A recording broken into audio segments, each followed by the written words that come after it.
Hey guys, it's Jeff Stanek with Figured Out Baseball. We've got a great Figured Out Baseball podcast today. We have a return to the program. It's Jason Burke, who's joining us, I believe, for the third time today. He is the head coach at Lander University, Division II school in South Carolina. I'll give you a quick background on Coach Burke before we jump into questions with him. In case you haven't heard the other couple of podcasts, or just in case you want to be refreshed on what he's done and why we should be listening to him exactly.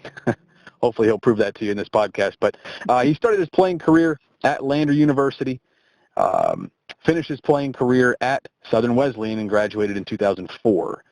Since then, he has been coaching from 2006 on. In his coaching career, he's had 15 total pitchers who have signed pro contracts, which is a pretty darn good number, and he hasn't been in college coaching for that long.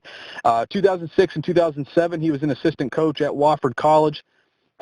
His 2007 team won the conference tournament, went to an NCAA regional. He then bounced to Gardner Webb. He was at Gardner Webb Division I school in North Carolina from 2008 until 2011. The 2011 team went to the conference championship game and finished with the top 100 RPI for the first time in school history. That year, the team won 34 games. That was the most wins since the team had transitioned to Division I. They also tied a school record that year with 16 saves. Coach Burke got his master's degree from Gardner Webb in sports science while he was there coaching. He then went back to Wofford, where he was an assistant coach from 2012 until 2016. In that period of time, he had 7 pitchers that he coached or recruited who were drafted. And it's just a quick note, there have only been 16 players drafted in Wofford's history, and again, 7 of those were pitchers that Coach Burke either coached or recruited in his time at Wofford. He had 4 pitchers chosen to the all-conference team in his time at Wofford. In 2012, they had 1 pitcher who set a school record with 107 strikeouts in the season. The team that year had a 4.79 ERA. That was the lowest team ERA since 1983. In 2012, the pitchers set a school record with 416 total strikeouts. You'll hear that theme come up quite a bit with Coach Burke. They had a .255 opponent batting average that year, the lowest since Wofford went Division I. They also had a pitcher that year drafted in the 15th round. 2013, they had the pitchers at Wofford struck out 448 hitters, another new school record. They had a pitcher that year drafted in the 36th round. In 2014, they set a new school record with 32 wins. That was the first winning season at Wofford since 1992. In 2014, the team led the conference with 496 strikeouts, another new school record. They were 7th in the country that year in strikeouts per 9. In 2015, the team won 39 games, establishing another school record, which I believe still stands today. They finished 2nd in the conference with 503 strikeouts, another new school record. They had a pitcher that year that led the conference with 10 wins. They had a pitcher that year drafted in the 7th round. And in the 29th round, the 7th rounder was the highest draft pick from Wofford since 2007. The 29th rounder actually set the school record that year with 15 saves. That was the first time ever Wofford had 2 players selected in the same draft. In 2016, that was Coach Burke's last season at Wofford. The team won 30 games for the third consecutive year of 30-plus wins. They finished 2nd in the conference again with 470 strikeouts. Coach Burke coached the pitcher who led the conference with 103 strikeouts that year. That guy was a 29th round pick. Coach Burke also coached the guy who led the conference in saves. That guy was a 6th round draft pick, the highest draft pick out of Wofford since 1983. That was the 2nd time ever that Wofford had 2 guys selected in the same draft, and both were in back-to-back years. Both and all 4 of those guys were pitchers. Coach Burke was named the head coach at Lander University officially in August 2016. His last year, 2019, they had 12 players named to the academic all-conference team. They had 2 pitchers selected in the draft this past year, an 18th rounder and a 26th rounder. Those are only the 9th and the 10th draft picks in Lander history. They've also, the 26th rounder was a converted third baseman catcher, which is a cool thing that we can get into in a little bit. This will be Jason Burke's 4th season leading Lander. Coach Burke, appreciate you being here, man. Happy to be here, Jeff. Always enjoy doing these and looking forward to diving into a little pitching stuff with you. All right. Well, today, if you've listened to the first couple podcasts with Coach Burke, we've talked about mostly about pitching, some about recruiting. We've kind of, gone around some different topics today. I'd like to get a little more specific with you if we can. I think the, listeners that have listened to you in the past will really be hungry to get a little more in depth, a little more specific with some things. So today, what do you think about just talking development? If we can kind of get into how you develop pitchers when they're on campus, some specific things that you're trying to do during different times of the year. One of the most intriguing things to me is always the number of draft picks that guys produce that were not drafted out of high school that obviously had a lot of development at your program. And I believe that all 15 guys that you've had drafted, none of whom have been drafted, were drafted out of high school. Am I correct on that? You are correct. I enjoy that part of my job so much. And, I think it's really, really cool to, help someone get to where they want to get to. And, obviously I want to win games. I want to win championships just like every coach does. But, I think, ultimately these kids' dream is to play professionally and get to the big leagues. And, if you can help foster that while winning games, that's obviously a win-win for everyone. Yeah. And most of the places you've been, the draft success has come on the mound. So it's, pretty evident that you haven't had an issue developing pitchers, which is kind of really what I want to get into. So you kind of mentioned before we started recording here that, a couple of things that you feel like are some of your real strengths are developing velocity, developing spin, which is another way to say, developing breaking balls with pitchers, and also just integrating tech into, what you're doing with your guys. Any of those particular places where you'd like to start?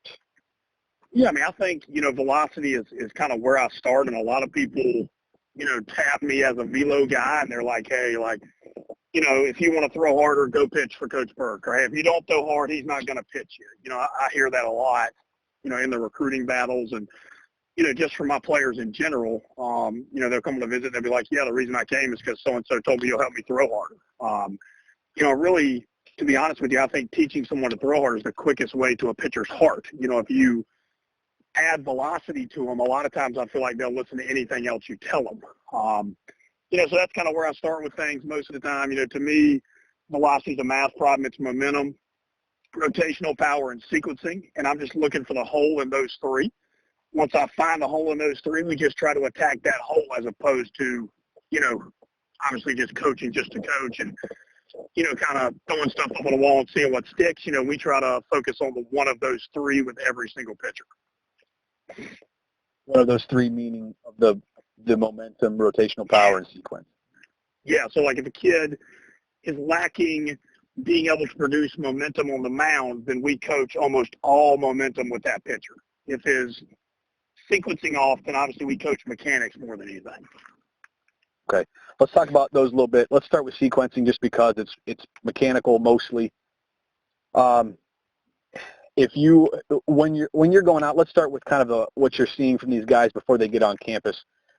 Typical high school kids, is there anything that you can point to in particular that would lead a kid who maybe doesn't have an opportunity to either get lessons or doesn't have a great coach that he's working with? Are there any things that, like if a player's doing this, he probably has sequencing problems? Or if you see this, or if he's having some kind of pain, is there anything in particular that you can maybe point to that a kid might be able to self-diagnose and realize he's got some sequencing issues? Yeah, absolutely. I think, to me, it all starts with the first move. If your lower body is messed up, then your body's just going to compensate in everything else. So, like, if you don't get the back foot right, so for a right-handed pitcher, the right foot, right leg, stability leg, whatever you want to call it, if you don't get that part right, then everything else is going to suffer because of it. And, so what I'm looking for in that regard is, I call it growing roots. Can we grow roots through the ground with our back leg, with our back foot, stay stable on that back leg, and keep that contraction of the back leg as long as possible. And, that really is how you utilize your legs, in my opinion. That is momentum. You see kids all the time, especially on social media, and they're doing running drills. And they're posting these videos of themselves throwing, 90, 95, 100 miles per hour when they're full sprint, and let it eat. And like, it's not that I disagree or agree with running guns. You know, I think a lot of people have really strong opinions about them. You know, but to me, it's an assessment tool. It's not a training tool most of the time. You know, the only time I would use that as a training tool is when a kid is really having trouble with intent. Like, they're having trouble letting it eat. They're having trouble, you know, being able to try to throw hard, which is, to me, is not that often. I think intent-based training does have some merit, but I don't think it's as important as a lot of people pan it out to be nowadays. So anyway, what I'm looking for in the running gun is there a gap? So if you're a guy that is a running gun guy and you're 90 on the running gun, but on the mound you're 78 miles per hour, well, you have a momentum issue. You know, you're creating great momentum in the running gun. You're not creating any momentum on the mound. So to me, it's all about creating that momentum on the mound. Most of the time, that is a back leg issue. You know, and obviously it kind of ties into the sequencing. I mean, that was the original question. But, you know, the sequencing is only jacked up because you don't have momentum. You know, you don't have momentum because you get up on your quad really quick instead of getting into your hamstring and your butt muscle. Or you get up on your toe, which results in the same thing. You're going to get on your quad. You know, so to me, that I teach that really more than anything I teach all throughout. I mean, you know, one of the kids that I coach is in the big leagues now, and you know, he had a buddy of his that struggles with that, that's in a minor league organization. And, you know, the kid in the big leagues called me. He's like, hey, if this kid that I throw with that's in AA is willing to call you and FaceTime and, you know, willing to come down here and throw with you, man, will you teach him how to translate his momentum to the mound? I was like, dude, I'll try my tail off, man. Like, I got no issues with that whatsoever. And, you know, I'll watch one video and the kid's up on his toes super duper quick. And, you know, I just kept sending him video reviews or whatever. And, you know, then I sent him still shots of him and the big leaguer that he throws with. And I'm like, look, man, like, here's every position that you're in and every position that he's in. You tell me who stays into their back butt muscle longer, him or you. And he was like, well, we're both in it at the beginning, then I lose it. And he stays in it. I go, yeah, man, and you run and gun about 5 miles per hour harder than him, but he throws about 4 or 5 miles per hour harder than you in the game. And that's why he's in the big leagues and you're in AA. You know, so I think getting the kids to buy into it, that's a grown man, but getting a kid to buy into this is what's real, it doesn't take a lot of time. And, you know, I do think that's why I've had a lot of success teaching velocity is, you know, the formula makes sense to these guys. You know, they see it for the first time and maybe they don't quite understand it. And then all of a sudden they watch it on one kid, even if it's not them. And they're like, yeah, he's probably close to right. I'm not saying I got it all figured out, but like, you know, they're like, man, if I get good momentum, if I get rotational power and I can sequence my delivery, yeah, I'm going to throw harder. And, you know, what I see most of the time is when they do those three things, they're healthier too. So like, it's not a sacrifice health for velocity, whereas some of these intent-based only programs, that's what it is. You're sacrificing health for velocity. You know, I feel like your body and your mind are going to find a way to get to where you want it to go if you want to get on the mound and pitch. So if you're trying to get to 85, I feel like you're going to figure out a way to get to 85, even if it's not the best way. And it may end up getting you hurt if you feel like you have to get to that number. Same thing with 90, 95, 100, whatever. Obviously, everybody's got a cap at some point. But I do think that, you know, teaching velocity first and making sure they understand the math equation for how to get there is very, very important. Okay. Sorry, I'm taking some notes because I got a bunch of questions. Right. Yeah. You know, that when we have these, that was a lot of info. That was a lot. And you know, when we talk, I'm not a pitching guy, so a lot of times I probably have a lot of the questions that a lot of people listening to this do, and you just buzz right through things like it's like it's nothing for you, which is great. It's great, but I need to stop you a couple times. Okay, so sequencing. If a guy's having trouble with sequencing and doesn't have the great somebody really great to work with, what's the best way to fix that? I mean, should he take some video of himself and compare it to some big leaguers? Are there some drills that a guy can do that'll sort of clean things up naturally for him, or is there a way to do that without being with someone like Jason Burke? You know, being actually like FaceTiming with someone like you. How does the guy fix that up? Because and I'll go back to this, and I want to say this to you. in high school, I took lessons from minor league pitchers, and I was the primary position player. But and a run and gun, by the way, when we're talking about a run and gun, for anyone that's listening to this, those are the videos you're seeing where a guy is, taking like basically 5 or 6 sprint steps, and then he's doing like an enormous crow hop, and he's throwing and like, doing a flip in the air and whatever, like totally maxing out velocity. That's what we're talking about when we're talking about the run and gun. In high school, my run and gun velocity was significantly better than it was off the mound. I threw really hard from the outfield. I did not throw particularly hard from the mound, but I went to minor leaguers in the off season for pitching lessons, and obviously there were things there that didn't get cleaned up that they weren't seeing or whatever. So if you're talking to someone like me in high school who's having those kind of issues, is there something, what can I do about it? What can be done? Yeah, I mean, absolutely. I mean, I think, the first thing that I would do, and nowadays anybody can do it because every single phone has one on it, is I would set my phone up and I would video myself. And general rule of thumb, now some people are going to get mad at me for saying this, and that's okay, but general rule of thumb is if you're doing something that you can't find a lot of big leaguers doing, it's probably not good. And I'm all about an outlier. I think outliers get outs, different gets outs. But I think when people say that, they're not saying that from a mechanical standpoint. They're saying that from and I don't want to get too nerdy, but they're saying that from a data standpoint. They're saying that, different gets outs, your curveball is different for whatever reason, the spin rate, the vertical break, whatever. Your fastball is different because of that. Like, they're not saying that because you have different mechanics than right. the majority of big leaguers. So that's the first thing I would do is just compare it to a plethora of big leaguers, not one. Compare it to dudes that have been throwing hard and been healthy for the most part. Like a Scherzer's been healthy for the most part, a Verlander, very, very different guys. And they've both been healthy. Garrett Cole so far, pretty healthy. I think Nolan Ryan, those dudes that have been healthy and sustained it for a long time. Compare your delivery to those guys, and if you see major differences, then that's probably the first thing I would look at. The second thing I would do is what I said earlier. You got to start with the foundation. You would never build a house and start with the roof. If the foundation is not good, which is the back leg, then everything else is going to suffer from it.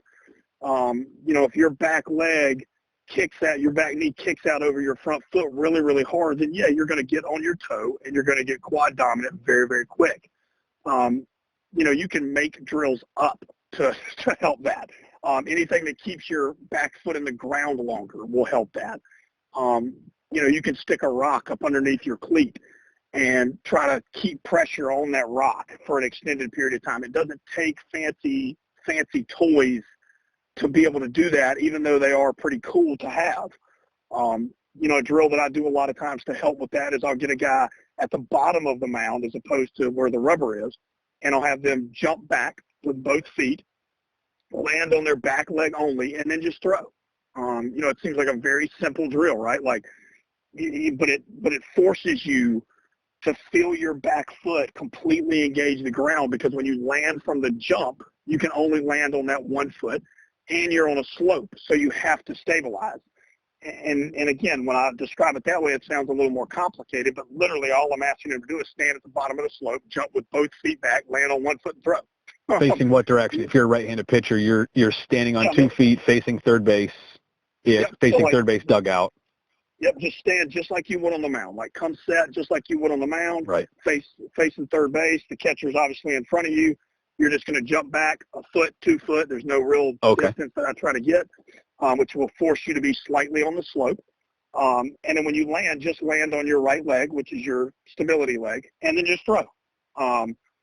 I think it forces you to feel yourself absorb the ground. To me, it's really simple. Anything that forces you to utilize the ground more is probably a good drill for the beginning of your sequencing. And the way that I'll teach it at a camp or at a clinic when I'm doing it is I'm like, hey, how many of you guys squat? How many of you guys front squat? How many of you guys deadlift? Try to do that without using the ground. And they all look at me like I'm crazy, and I'm like, you can't. So, like, when you guys just try to, like, step, rotate, and throw, you're losing the biggest part of your delivery. And then I usually say this analogy. I usually say, hey, man, what's your name? And they'll say, my name's Jeff Stanek. And I'll say, okay, Jeff, if I was going to give you $1 million, if you could throw this ball 90 miles per hour up against that wall right now, what would you do? And most of them give the same answer in a little bit different way. They go, well, I'd probably get some type of running start, crow hop, something. I'd rotate really hard, not try to throw the crap out of it. Well, that's exactly the math formula to throw harder. Momentum, rotational power, and sequencing. Like, it's not that I've got this crazy math problem that other people don't have. It's just I try to keep it insanely simple in those three ways and literally just find your leak. Okay. So your leak, when you're talking about that, that's you're trying to find a hole in the mechanics somewhere, a hole in the sequencing that's keeping you from just maxing out, like you're talking about with that minor league. Yep, so I'll give you a great example. I'll give you a couple examples. So the catcher convert kid, Ryan Troutman, that was drafted for us last year. He could run a gun at over 100 miles per hour. But he had, until last year, he had never hit over 91 on the mound. And he was consistently 86, 88. Well, that's a major gap. Anything that's more than 5 to 6 miles per hour, I would consider a momentum leak. The bigger the gap, the bigger the leak. So we just kept trying to teach him momentum, which had a little bit of sequencing in it because it was a lot of back leg and a lot of drive and, how to stay in your back hip longer. Like, they blend into each other a little bit. But anyway, we just kept teaching him on that, and eventually he figured it out. I don't take one bit of credit for Ryan Troutman. I didn't figure out anything. I just gave him the information, and he was able to continually try different things and not worry about failure, and eventually figured it out. By the end of his senior season, which was 2 years into pitching, he was 92, 95 with a really fresh arm, and almost every single pro team wanted to watch him. So it's not always that simple. Okay, so then I got another kid on my team right now that has problems rotating properly, and I would say that is rare, but I do get it.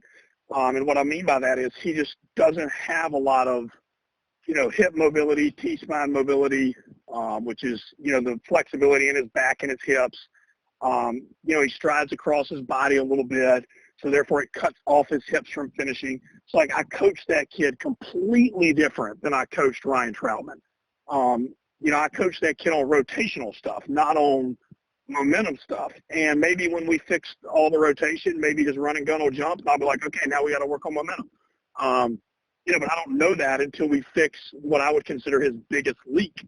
A guy who has problems sequencing. It's not always a lower body issue. Maybe he has an arm action deficiency to where he can't get his arm, close to his head to be able to rotate and let his arm action work right. So that would be a timing issue or a sequencing issue.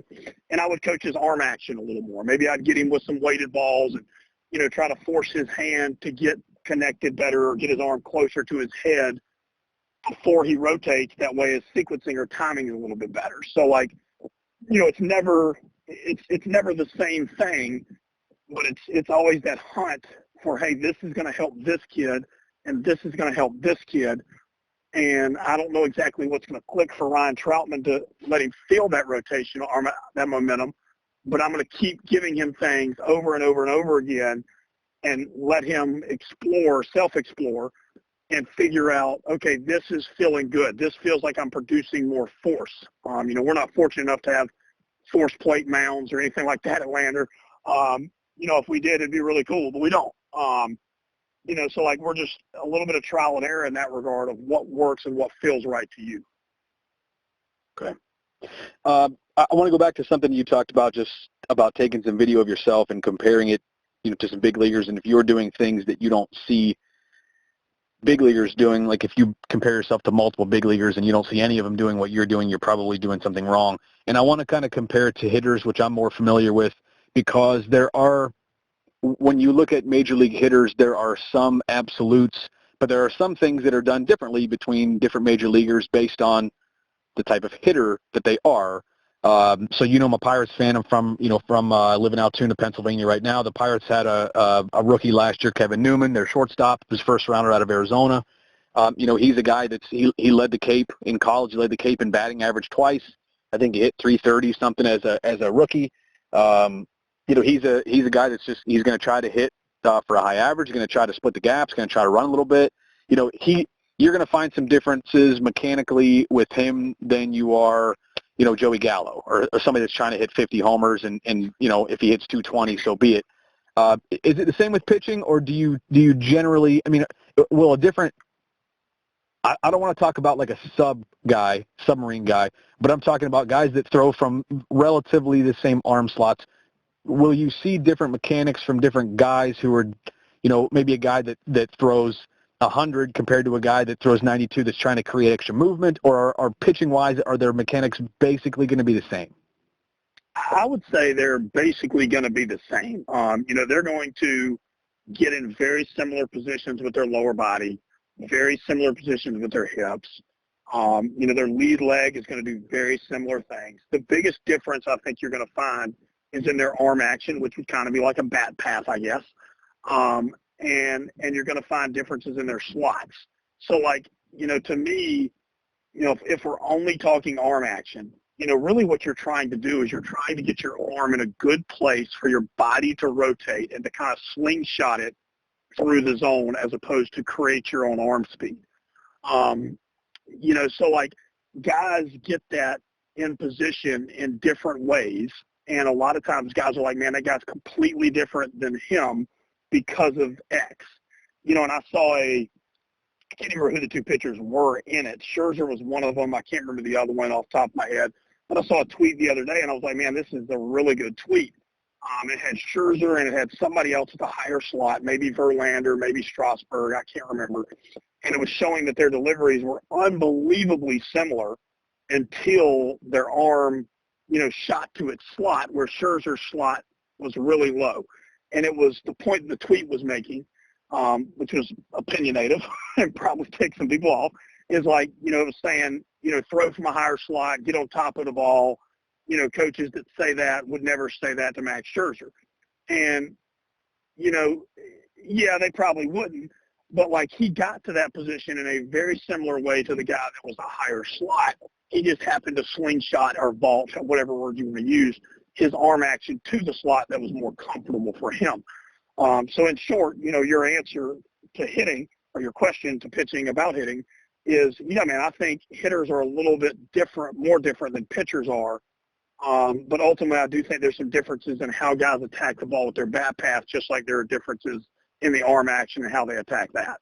But for the most part, take the arm out of it, going from the legs up through the core, up through even shoulders, you're going to see most things are going to be the same.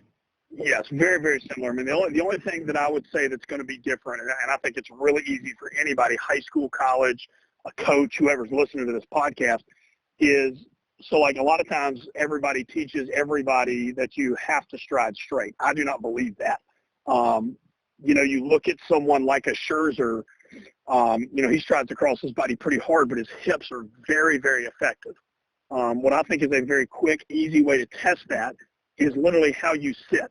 So, if I was to sit in a chair, I would sit, with my knees on top of my knees. So, I would not sit like the big macho dude that barely puts his foot on top of his knee and makes like a figure four. I would sit more like a woman that's wearing a skirt, where I'm covering my kneecap with my other knee, if that makes sense. Okay. So my hips are very internal. Okay. So I can across my body and get away with it because my hips work like that. Somebody who cannot sit like I sit and has to sit the other way, they cannot stride across their body. Their hips are very external. So they're externally rotated. And if they stride 6 inches across their body, it's going to completely torture their hips. It's going to hurt their low back. And they're probably going to suffer velocity, command stuff, everything because of that. So, that's not the end-all, be-all, obviously, that quick test I just gave you right there. But it's an easy way that anybody, without any technology, any knowledge of the hips, can figure out, okay, this kid can probably get away with striding across his body. I wouldn't teach him to stride across his body, but it's something that I would not teach someone out of if their hips are internally rotated to where I could land 6-8 inches across my body and my hips still work fine all the way across. Okay. I want to ask you something that I used to hear out recruiting. I heard it a couple times, and when I recruited pitchers, I had a hard time, really getting specific about mechanics. I could pick out some things that I thought were going to maybe be an injury waiting to happen, but I think that I was pretty good at just seeing whether a guy had a good sequence, if it just worked to me. I don't know how else to say it. If the body worked and it was loose and the arm was loose and, he could do some different things with the ball, I kind of knew what I wanted to recruit that way. But I really couldn't get super, super specific. But there was one pitcher that I can remember that I recruited. He's from Tennessee. He actually went to play he turned us down and went out to play at Wichita State. When his stride foot landed, it landed opened, if that makes sense. So if he was right-handed, and when he landed, instead of his toe pointing slightly toward the third base side, his toe was open, so it was pointing slightly toward the first base foul line, if that makes sense. And the scout that I was with in this particular day said that was like one thing that he looked at with every pitcher, and I think he was a scout for the Mariners or something, and he was like, I would never sign a guy that landed like that. And to me, you're like, well, he was about 6'4", about 220 pounds. He was in high school throwing 88 to 90 with a pretty good breaking ball. Like, I figured I'm probably going to take him. I don't know. I don't really know what that means. I don't know why his foot's laying like that. And so I guess my question is going to come back to, is that something that would be an injury? Is that something that is probably because of, I'm sure you've seen that. Is that something because of flexibility? And is that something that is a really big issue? I don't think it's a really big issue. I think it gets back to, what do you trust yourself or your staff, if it's a pitcher and you're a hitting guy, to fix and develop? I think there's two different ways to recruit, and I'll get back and I'll talk about this front foot flying open issue in just a second. But are you looking for a guy that can come in and pitch immediately and give you 4 years worth of innings, or are you looking for a guy that you're looking for the long term and trying to develop?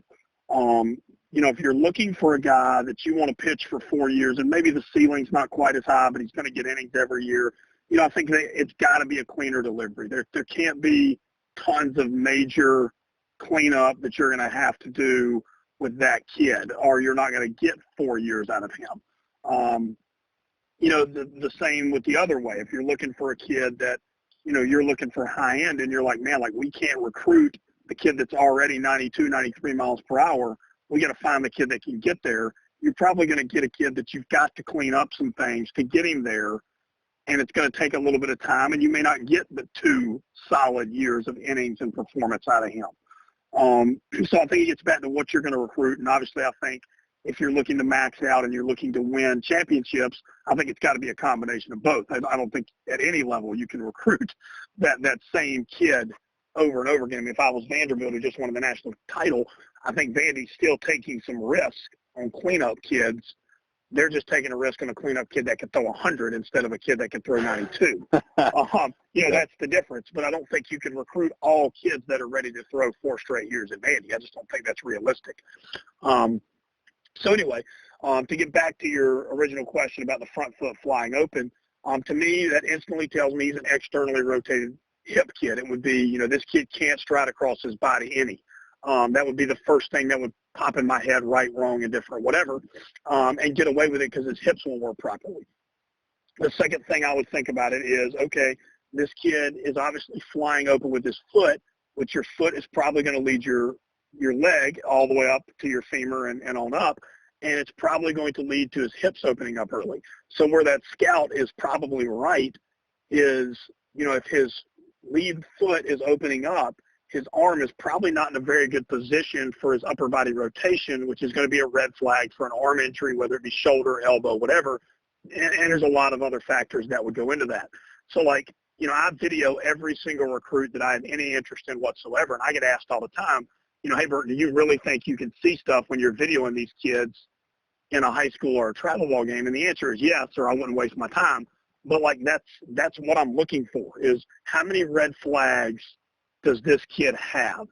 And if there's a kid that's 88 to 90 that's got 4 or 5 different red flags, I'm probably going to pass on him, whereas a school that maybe he's bigger and better than me right now might go after him if they don't see or believe in those same red flags. And it's not that I know that the kid's going to have arm issues or whatever. It's that, to me, it's a calculated risk, just like any business decision, and I'm not willing to take the risk. So would I recruit a kid that's front foot flies open like that? Yeah, depending on the other things. If he has 5 other things that scare me, probably not. If he has 1 or 2, and I'm looking for a guy that, I can't normally get that velocity out of high school, yeah, absolutely, I would take the risk and trust that I could help that kid develop that and pitch, with maybe the externally rotated hips, because there's plenty of big leaguers that have externally rotated hips. Justin Verlander's the first one that comes to mind. He doesn't land open like that, but his hips are very externally rotated. I don't think that's an issue necessarily. I just think it's something that you would have to fix, and probably have to fix pretty quick to help the kid have the best chance of staying healthy. Okay.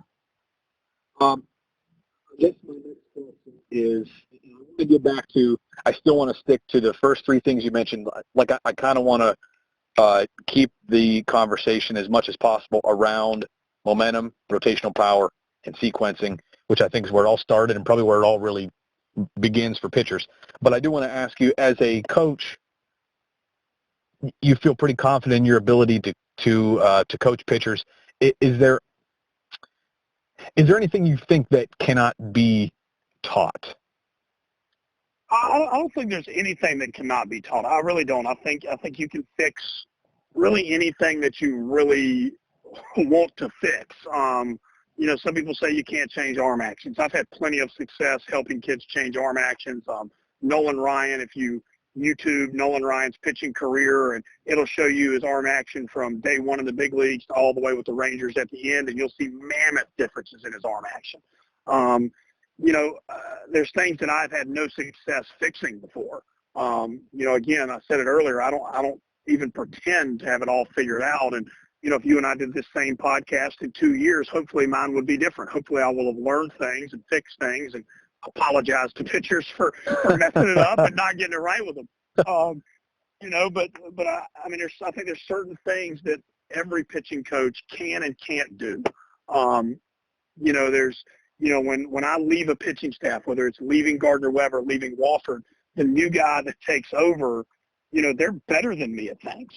And I told that pitching staff at Wofford and Gardner Webb, hey, you guys are acting like you're all sad that I'm leaving. The fact of the matter is, this is good for some of y'all. This is really good for some of y'all. Whoever they hire is going to be really, really, really good at teaching you something that I'm not.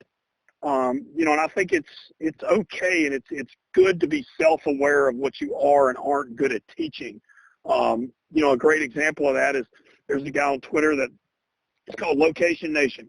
He's known for helping kids throw more strikes, helping kids locate the ball better. He believes in location over velocity, and that's fine. And he was giving away free e-guides to help kids over the break. It was Christmas night or New Year's night. I can't remember when it was. And I direct messaged the guy, and I was like, hey, man, I've had a lot of success teaching kids how to throw a lot harder. I haven't had a lot of success teaching guys how to command the ball a lot better. Yeah, man, does this free giveaway go to coaches too? and he DM'd me right back, and he's like, I'm sending it right now. Thanks for wanting one. So I think, I'm diving into that right now. There's some really good stuff in it. I think that, understanding what you're good at or what your staff is good at, if you're a hitting guy recruiting it, I think it's huge. To dive into the personal development for each pitcher, if there's pitchers listening to this right now, high school age or college age or whatever, I think understanding who you are and what you need to work on is important. I think understanding your stuff is important. Understanding how to utilize your stuff is important. I think if you don't do that, I think you're really handicapping your development because you don't understand where you're at to begin with. And if you don't understand where you're at to begin with, I don't really know how you could continue to get better. So I don't know if that directly answers your question, Jeff, but that would be the way that I would go about it. It does, because I go back to my coaching career, and just things are a lot different then. It wasn't that long ago, but the technology has exploded. since I got out of coaching and after the 2014 season until right now, there's so much more available that it's a lot less guesswork. And so one of the things, again, that I would hear a lot as a recruiter is that you can't teach a kid to spin it. He can either spin it or he can't. Like you cannot teach a kid. You can maybe tighten some things up with the breaking ball, but a kid that just has a horseshit breaking ball, like you're not going to teach him a really good, usable swing and miss breaking ball. But again, that was one of the things that you said before we even started the podcast, before we started recording, is that you've had a lot of success teaching that. Have you kind of disproved that theory? Have you brought kids in before? And I'm not talking about a kid who maybe had a loopy breaking ball that you tightened up, or a kid that had never thrown a slider that maybe we could talk about that. A kid that has never thrown a slider that you taught one. Have you had success working with a kid who, before he got to you, the notes on him where he can't spin it, doesn't have a breaking ball, and you were able to teach him one?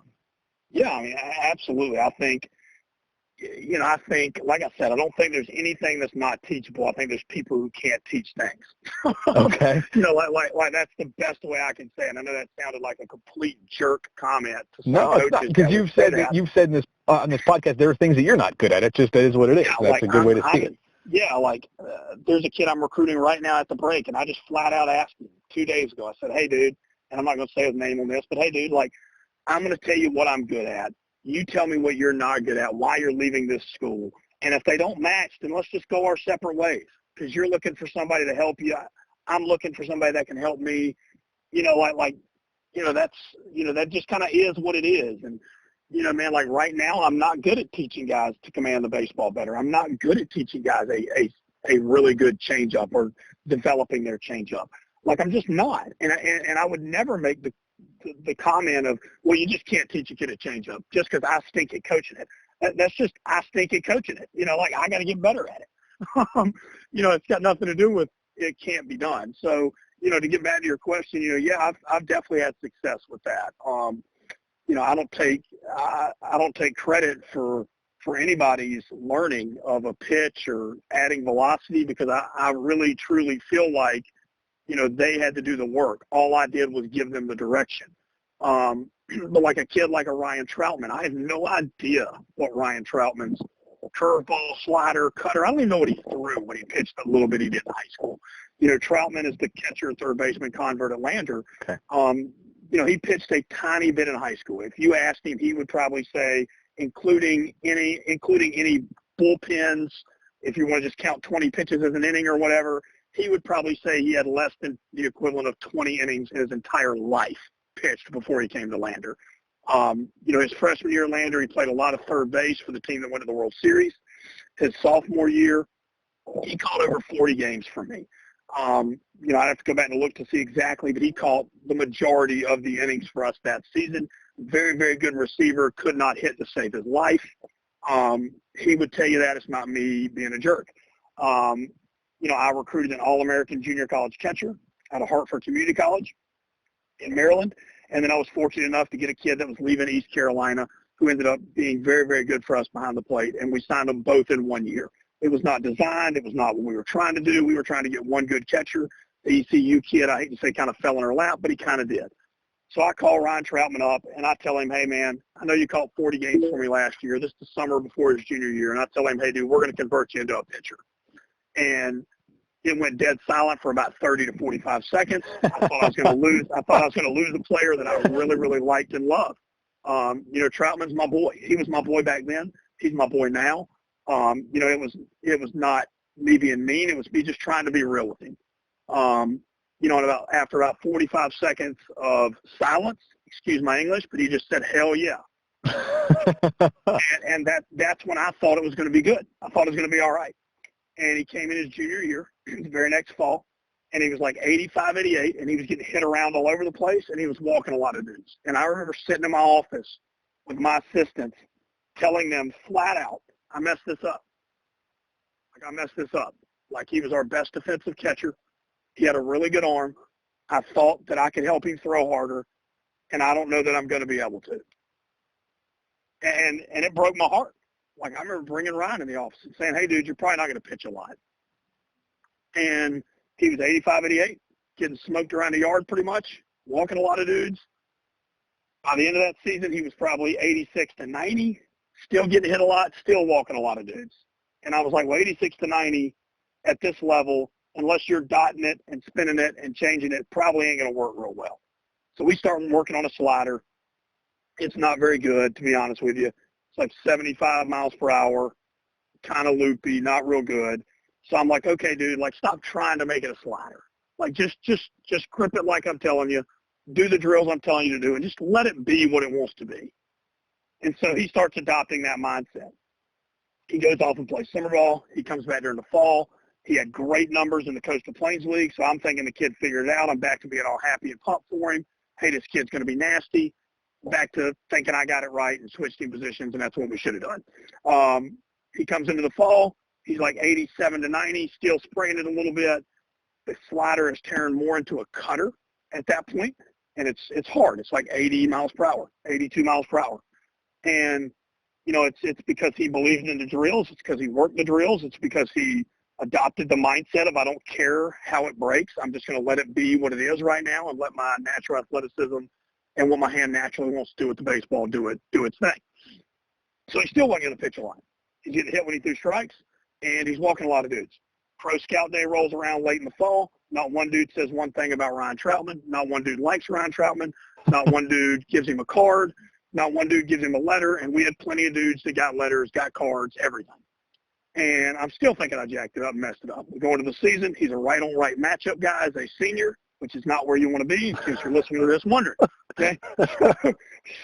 So he's a right-on-right matchup guy. Our closer, who was a perfect game, top 25 Division II prospect in the country, goes out there, gets a big save versus Tampa, which was a huge win for our program at the time, closes out some games versus Millersville, which is also a really, really good Division II team, and you know, Troutman's kind of an afterthought. About 2-3 weeks later, that closer starts struggling. I start giving a lot of dudes opportunities back in the back end of the bullpen. He starts to win. He starts to get dudes out, still throwing about the same velocity. He then decides he wants to try to throw the slider as well. He's like, Coach, I want to go back to trying to throw the slider and the cutter. He gets them both kind of rolling. The slider's still 75, 76-ish. The cutter's 80, 82-ish. But he can throw them both now. He all of a sudden starts landing both of them for strikes a little bit. His confidence starts going up a little bit. He starts figuring out the momentum thing a little bit. Velocity keeps creeping. I start calling pro teams, emailing pro teams, telling them they got to get in there to watch him. They start showing up, and he's 92, 95, spinning that cutter in there at 85, 87, and throwing the slider at 79 to 81. Holy cow. And everybody wants to be like I had a pro scout ask me this year about one of our other catchers. He said, why don't you just convert him into a pitcher like Troutman? You know, he's got a really good arm. And, like, I think they're halfway joking, but they're not. Like, they're like, man, like, you developed this kid into a dude and changed his life. You know, he got drafted. He would have never gotten drafted as a catcher because he couldn't hit. He couldn't run.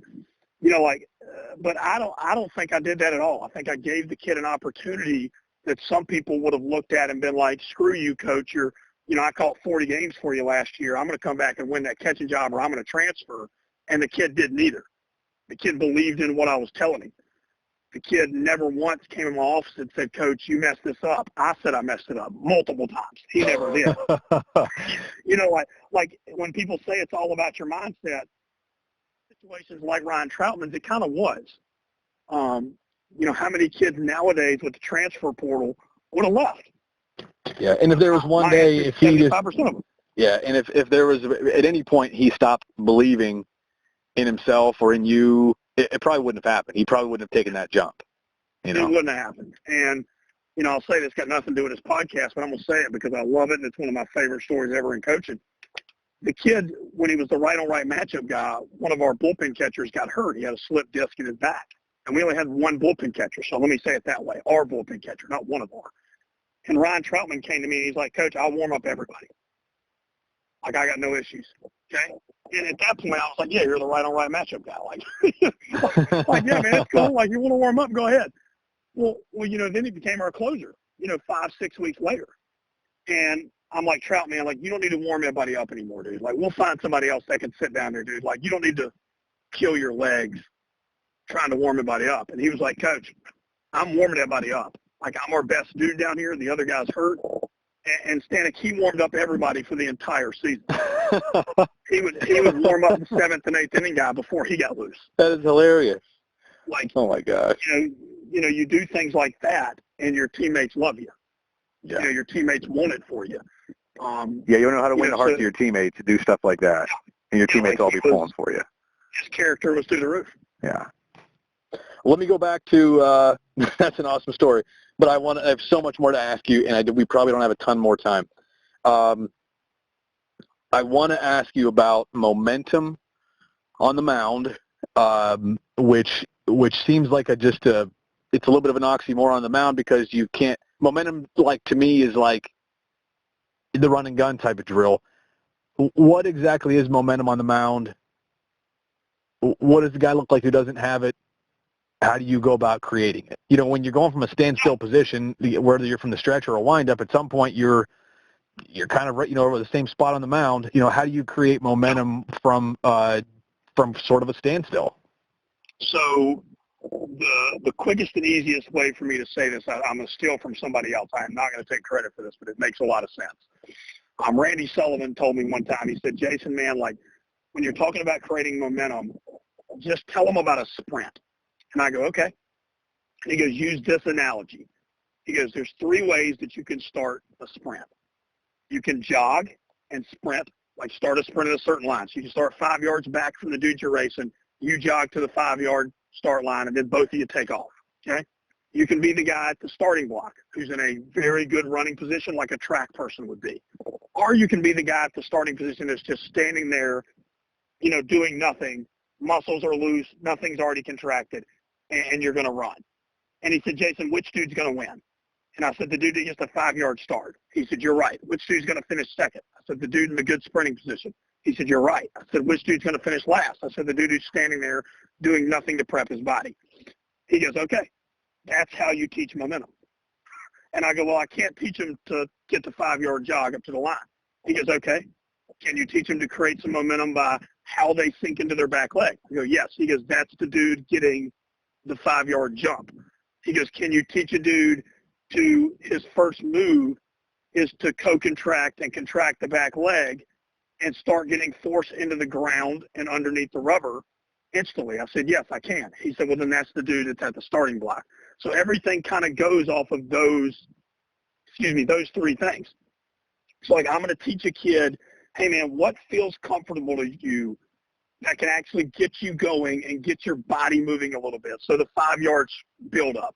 Right. Is it hands over the head? Is it step into the side? Is it step into the back? Is it, a false step or a tiny little step or whatever, and then really kind of like swinging yourself into that momentum or into that hip hinge, whatever you want to call it, with your back leg? Okay, well, if none of that feels good, that's okay, man. Like, we don't have to create momentum in that way. We can create momentum by literally putting more force and energy into the ground. And one of the cooler things that I've ever had happen, that's a great drill for this that a lot of people can do, is one of my former pitchers from Wofford came back to throw with me at Lander, and right before he went off to Pro Bowl. And he reached down in his bag, and he grabbed out this little, like a half moon. And I was like, what is that? And he was like, I took a foam golf ball, Coach Burke, and I cut it in half, and I just took duct tape or whatever and rolled it around it so it doesn't tear anymore, like it's obviously made out of foam. And he's like, I put it in my cleat every single day during catch play, and I just feel myself compress that foam golf ball, and that's how I work on growing roots and increasing my momentum. Where does he put it? Where does he put it in his cleat? He'll put it somewhere between the arch of his foot and his heel. But I think it's different for every guy. I think you got to figure out what keeps you in the ground longer. For years you would watch some big league teams. They would use a rosin bag for the same thing. I went to watch a bunch of minor league teams a long time ago, and I didn't even realize what they were doing. That shows you how ignorant I was at that point. But they'd take the rosin bag, and the big league coach or the minor league pitching coach would be like, hey, dude, just step on the rosin bag and throw. They were doing the same thing. They just slide the rosin bag underneath their cleat. And they'd be like, I'm going to feel the rosin bag and keep pressure on that rosin bag as long as possible. I used to take a screwdriver, and I would put it up against the rubber, and I would push it down in the ground as far as I could, and I'd just be like, hey, Jeff, keep pressure on that screwdriver as long as you can, and just throw. Don't worry about anything else, man. Don't try to think about 5 different moves. Just get the first move right and watch how much it affects your delivery. And, I think there's a million different unbelievably cheap ways for guys to do this. And my guys aren't afraid to make a mistake. They aren't afraid to, hey, coach, I'm trying this. How cool is that a dude came back and took what I had and made it into a better drill? Like that, it was really, really cool, man. And what did I do the next day? I went out and bought some foam golf balls and chopped them up and handed them a pitcher. and half of them used it and half of them didn't. And I'm okay with that because it doesn't help everybody. That's an interesting coaching point, and not we want to get too far into this rabbit hole, but just the maturity of Jason Burke at however old you are, 35, 30, how old are you? 37. 37. I'm 35. But the maturity of a 37-year-old Jason Burke compared to probably a 25-year-old Jason Burke, where maybe you would have forced everyone to do it, and now you're okay with that, with just half your guys doing it, is something that's probably another podcast altogether, but an interesting coaching point and something I think a lot of young coaches should hear and would do some good just to know that, no matter how great something is, it may not work for everybody. So if I were to define momentum, and I said to you, if you said, Jeff, what's the definition of momentum? And I said, based on what you just said, it is trying to create as much, or how do you create momentum on the mound? It's trying to create as much momentum, as much force, as much power from the time of basically from the leg lift on down the mound. I'm trying to get as much force moving toward the plate as possible, trying to stay in my legs as much as possible, trying to use the ground as much as possible. And so momentum, when I said, like, how do you create momentum from a standstill, it's, using everything from maybe even your rocker step on through to get things in motion and to kind of compare it to those sprinters to try to give myself that 5-yard running head start.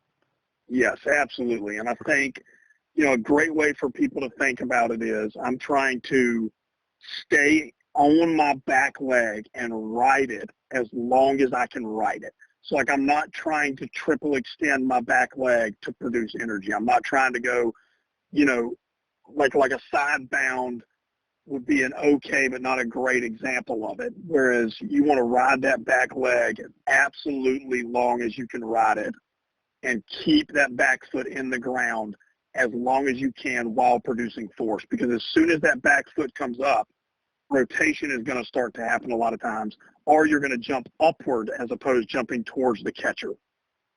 Okay. When we talk about rotational power, that's probably the one that is the easiest to picture for people that are listening to this. The sequencing is the mechanics. When I'm thinking about this stuff, and a lot of stuff you've talked about, I keep just thinking in my mind about having a medicine ball, and you see a lot of things if you follow baseball strength accounts on Twitter or Instagram. You see a lot of things now where, like, a lot of off-season training is throwing the crap out of medicine balls. If you have something like that, Coach Burke, if you have you've got to have a stable wall. Obviously, you don't want to throw that into like a lot of walls in your house. But if you have the right kind of wall to be able to throw a med ball, or if you can go to a gym and do it somewhere, there's something like that. Having a med ball, which is obviously a lot heavier than a baseball, does that sort of force you to create all those things?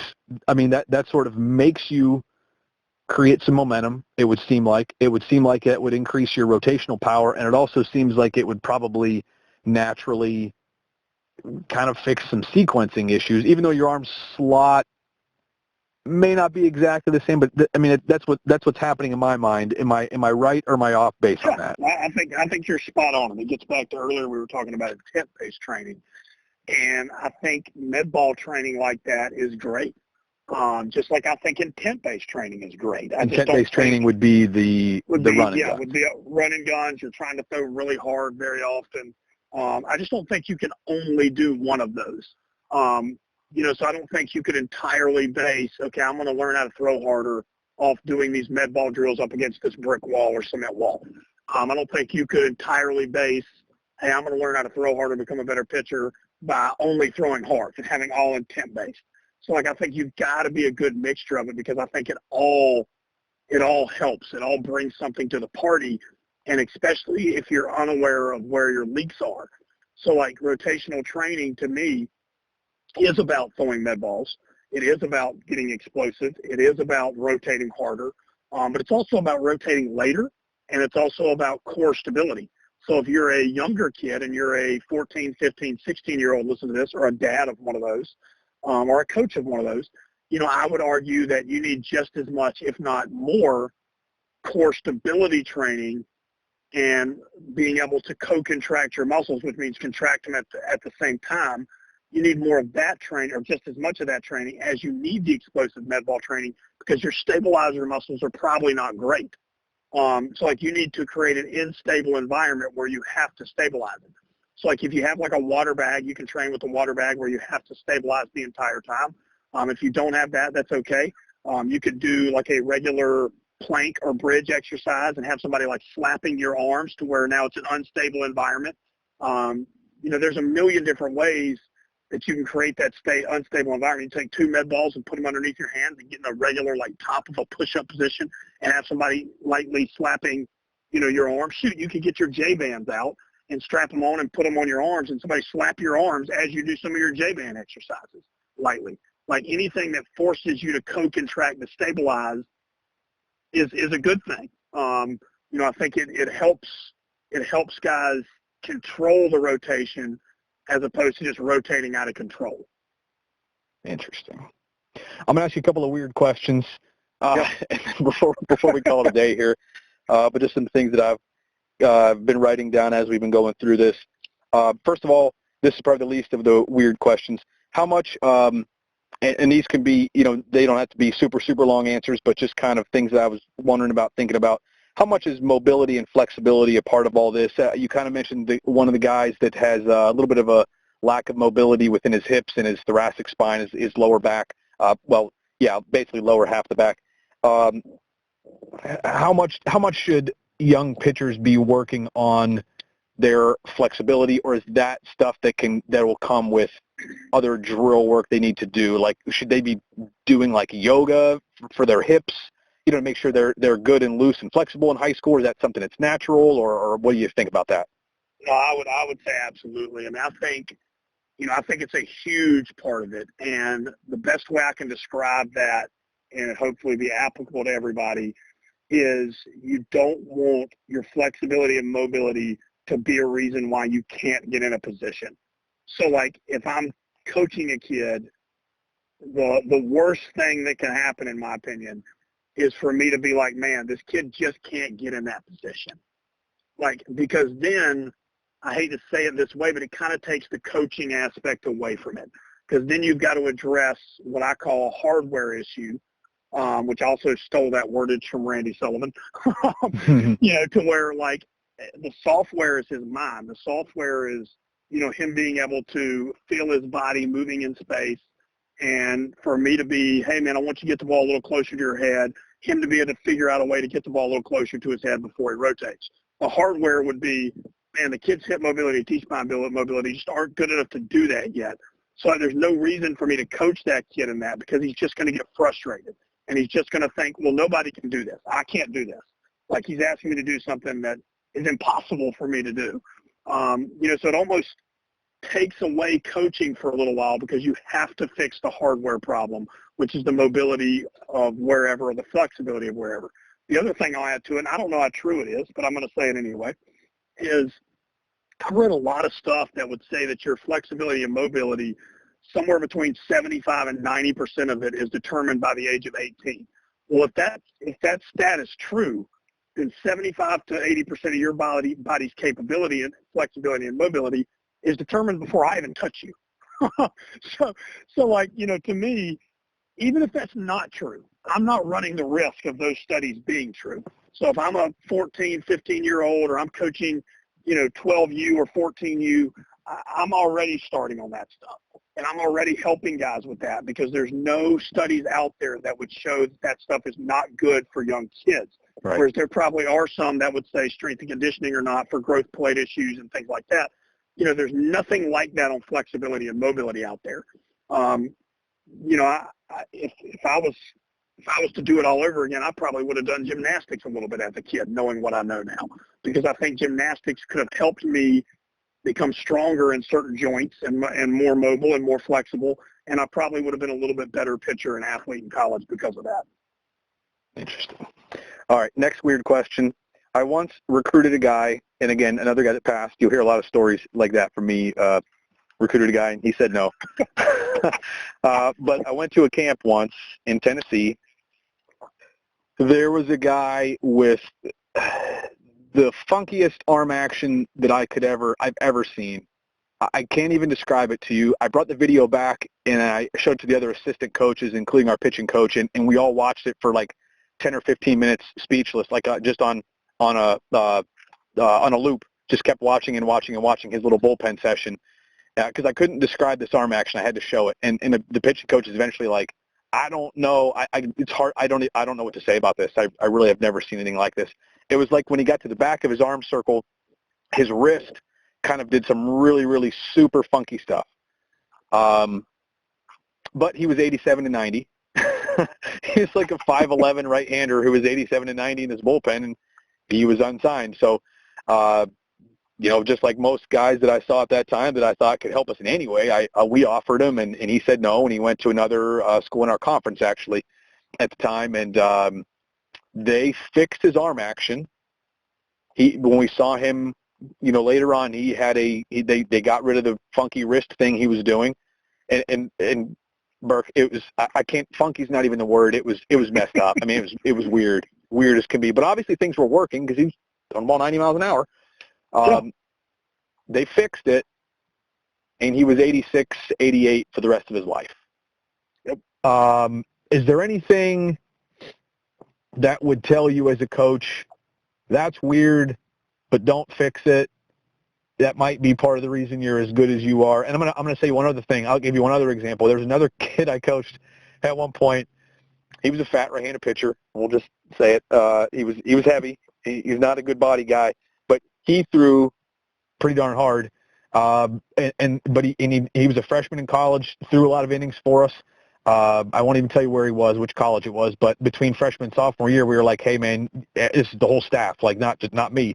Hey man, you gotta try to get your body in better shape. You gotta come back in better shape, so your body's gonna hold up. Well, he lost a good bit of weight and some velocity left with the weight. Is there any point as a coach that you would say to a guy, or is there any way to know, hey, that arm action is funky. I don't know what to think of it. I can't like it, but maybe it makes you who you are, and I don't want to coach it out of you because I'm afraid one of your tools is going to leave. Or a guy that's overweight, would you ever say to him, like, let's get stronger, but maybe not focus on losing the weight because the weight might be part of the reason you throw as hard? I don't know. I'm not a pitching guy. I just need you to answer some of these questions for me. Yeah, I mean, I think a lot goes into both of those questions. I mean, we'll start off with the overweight guy. I think it's, does the weight hinder him in any way? So, like, if he is so overweight that his chest push cannot get out over his front knee, then yeah, I think he's got to lose some weight. If he's so overweight that it is drastically affecting his mobility and flexibility, you can't help it while the weight's on there, then yeah, you got to lose the weight. If the weight has any way, shape, or form put him in a more injury-prone position, I think you got to address the weight. If not, I mean, there's a lot of pitchers that have gotten away with, and I'll say it that way, gotten away with being overweight, looking out of shape, even maybe if they're not, and been very successful. So, like, I've made the same mistake of telling a kid they need to lose weight, and they probably didn't. And it hurt them. They lost some velocity. I don't think that the old mass equals gas statement applies to everybody. But there is something to be said for that. I mean, we're talking momentum, rotational power, and sequencing today. I mean, you can create more momentum with more mass, right? Like, you get a heavier bowling ball going down a hill, it's going to pick up more speed, right? So there is something to be said for that, but you have to be able to get the momentum going. If you're so overweight that you can't get it going, then yeah, you got to address it. So, like, I don't know that you're ever going to know without trial and error a little bit on if the kid needs to lose weight. I take some guesses, educated guesses now, maybe you would say, on if a kid needs to or doesn't need to, instead of just saying they all need to. Whereas I used to just say, hey man, you're out of shape. You got to lose 10 pounds or whatever. So I've kind of eased up on that or changed a little bit on that. As far as the arm action goes, I always ask myself one simple question arm action wise. And a lot of big league teams are still on the spectrum of we have to fix it. I just ask myself one simple question, and that's it. If I don't fix this, does it increase his chance for injury? If the answer to that question is no, then I let him be himself and let him be what probably got him recruited in the first place. If the answer to that is yes, I fix it, even if it has a chance to cause less velocity or less movement, because I think in the long run, you'd rather avoid the surgeries and decrease your chance of having arm issues than increase your chance and maybe have a flash in the pan of being pretty good. So to get back to the kid with the funky wrist stuff, he lost velocity, and I don't know that we're ever going to know without seeing the full picture of the videos and things of him post and pre if it increased or decreased his chance to be injured. Certain things with an arm action that I think increase chance of injury. I'll try to hit them really, really quick. Number one is guys that are late timing-wise with their arm action for whatever reason. Maybe the arm action is too long. Maybe it's a stab and go, and maybe they inverted W it, whatever. And their shoulder rotation happens before their ball's up. I think any study you read would show that forces external rotation to happen earlier than it wants to happen and increases their chance of injury. The next one is when rotation happens, is their ball inside 90 degrees, which means they're a 90 degrees angle from their elbow to hand and elbow to the end of their shoulder when they start to rotate. If it's inside of 90 degrees, it usually decreases their chance of injury. If it's outside 90 degrees, it usually increases their chance of injury. Interesting. The next one would be, what does your hand look like at release, and how deep or how out in front is release of the ball? And the reason that has to do with it is if you just took your hand and stuck it out and started rotating your hand at full extension of your arm, you're going to feel your shoulder move a crap load. So imagine those positions have different impacts on your shoulder at 90, 95 miles per hour, or 100 even for a big leaguer, and how far your arm is stretched out at release of that implement or the baseball would also have an impact on that. So I'm looking at all four of those things, and does that part of your arm action affect those in a negative way? If it affects a lot of those in a negative way, I'm probably going to coach them out of it. If it doesn't affect those in a negative way, I'm probably going to let them be themselves. Can you really coach a kid to release a ball a little earlier or a little later? I feel like I'm trying to picture myself doing that, and it feels like it's going to be incredibly awkward to try to change. I think it is hard. I do not think it's impossible. The first thing I would do with a kid that has an early launch, and that's what you would coach them out of most of the time, is an early launch. They're launching it over their foot as opposed to out in front of their foot, which most studies would show that maximum ball speed for release is going to happen somewhere out over your foot. A lot of studies are going to say somewhere between 5 to 7 inches out there. The first thing I do is I get them 5 to 7 inches away from a wall. I'll put their stride foot 5 to 7 inches away from the wall, and then I just have them go through their delivery and touch that wall. And I will have them do it multiple times. Your breaking ball release point is going to be shorter than your fastball release point, but a lot of times I don't get that in depth with them or that nerdy with them. If you're looking at a Rhapsody or a TrackMan, it would show that. But I think just feeling that position gives them a better chance. You know what I mean? Like feeling, hey, this is where I'm trying to get, as opposed to it just being some mythical unicorn of, hey, coach told me to get out in front more, so I'm going to try to feel out in front. I think just letting them actually feel, oh, well, crap, that's 5 to 7 inches out in front. That's not that much further than where I feel like I'm releasing it now. And with younger guys, I'll have them do that right before they throw. So they'll do all their arm prep, all their body prep. They'll touch the wall a few times, 5 to 7 inches out in front. Then they kind of have a little bit of an idea of where that's at prior to actually throwing a baseball. Again, I do think that's a hard thing to teach, Jeff, but I do think you can teach it, and I think it's just making them more aware of where that is. Interesting, really interesting. Last question, probably the weirdest of them all, but something I'm just curious about. You mentioned early in the podcast that there's probably a limit to everyone in velocity. You also have mentioned in this podcast that you feel like you can basically teach just about anything that's out there, any sort of deficiency a guy has. This isn't anything more than probably me just being curious. Do you think that you could take a guy who has never played baseball, he comes on your campus, he spends 4 years with you, he does everything that you tell him to do and more, and he does it with a really, like an excited mentality, like he wants to do it. He's going to put all the effort in. He's going to do everything you tell him to do exactly how you tell him to do it.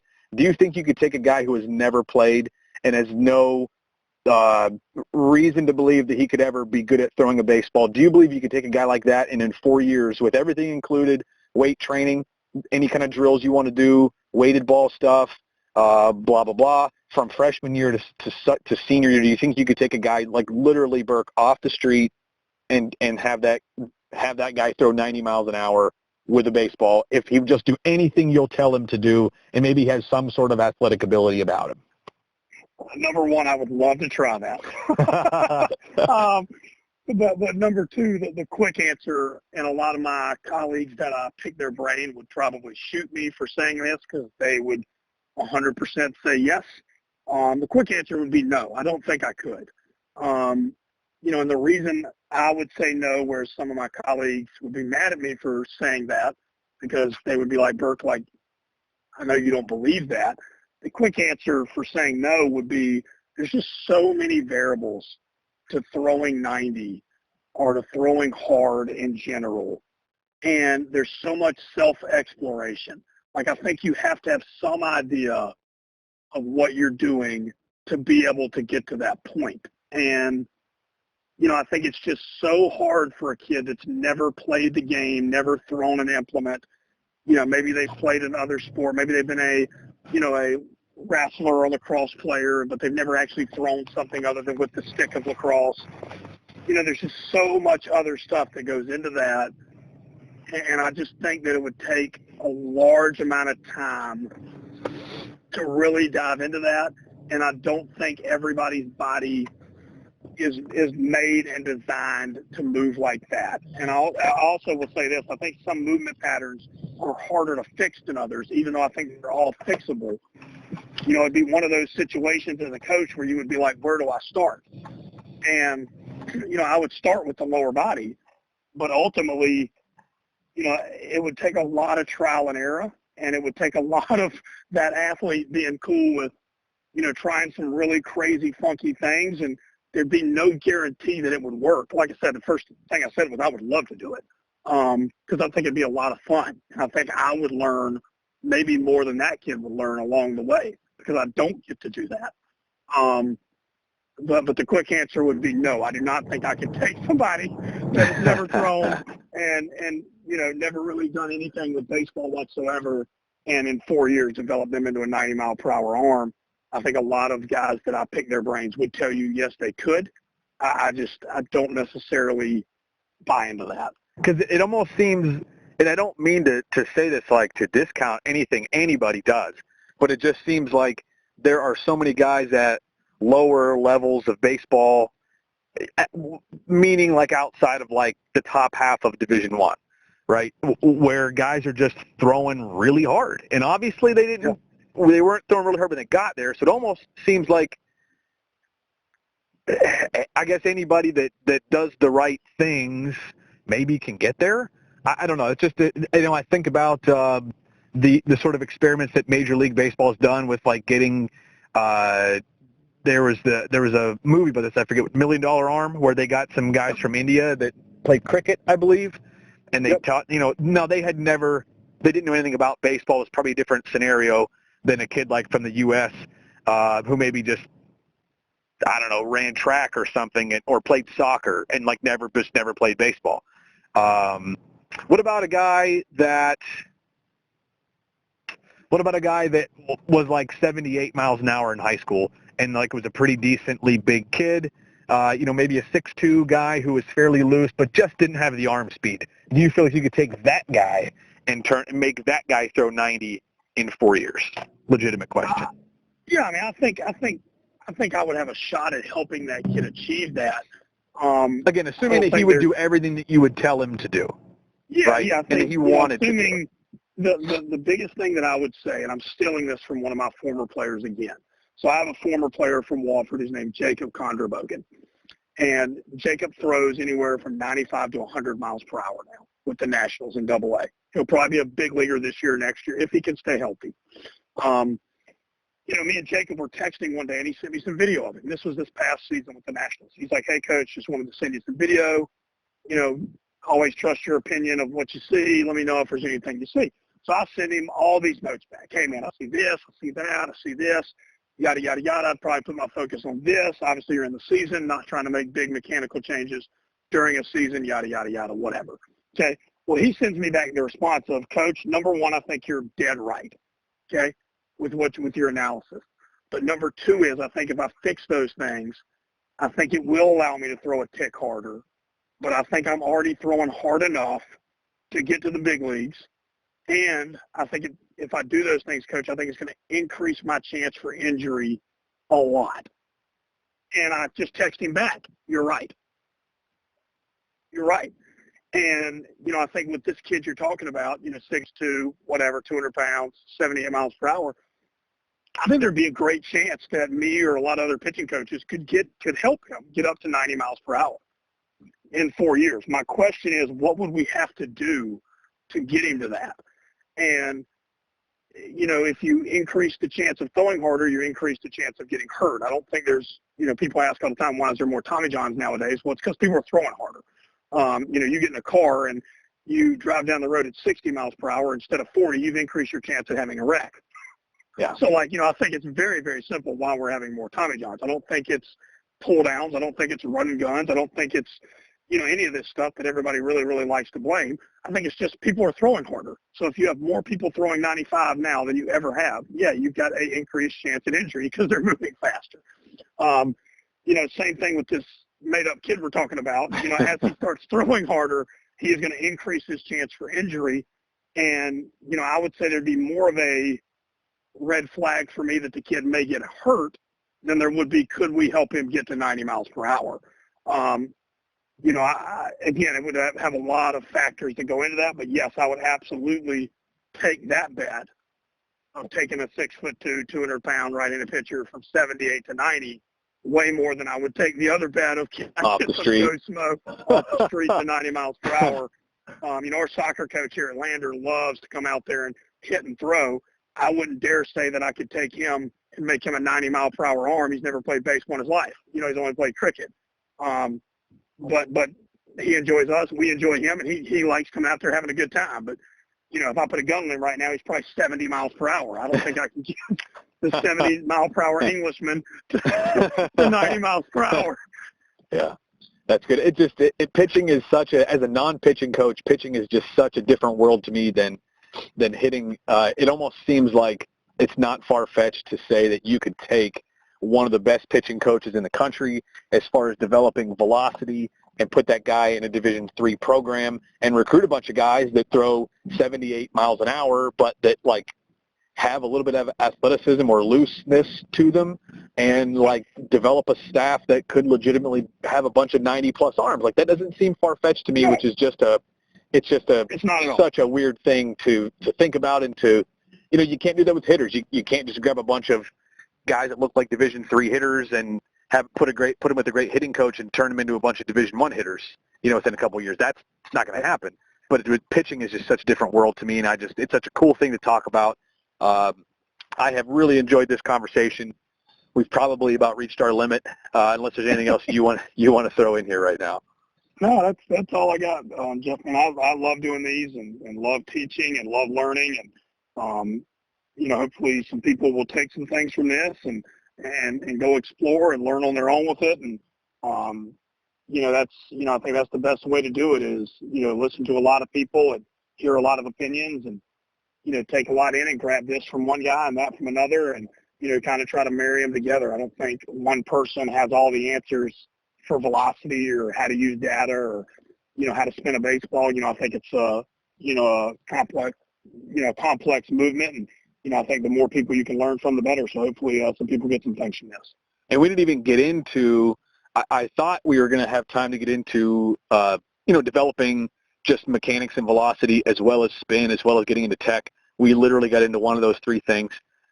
So I think that just means we're going to have to do this again. Maybe the next podcast, if you'd be up for this, we can try to schedule one where we just talk about developing spin, and we can get another one we just talk about using tech, if you'd be okay with that. I don't know how long those would be, but I'd be interested in that for sure.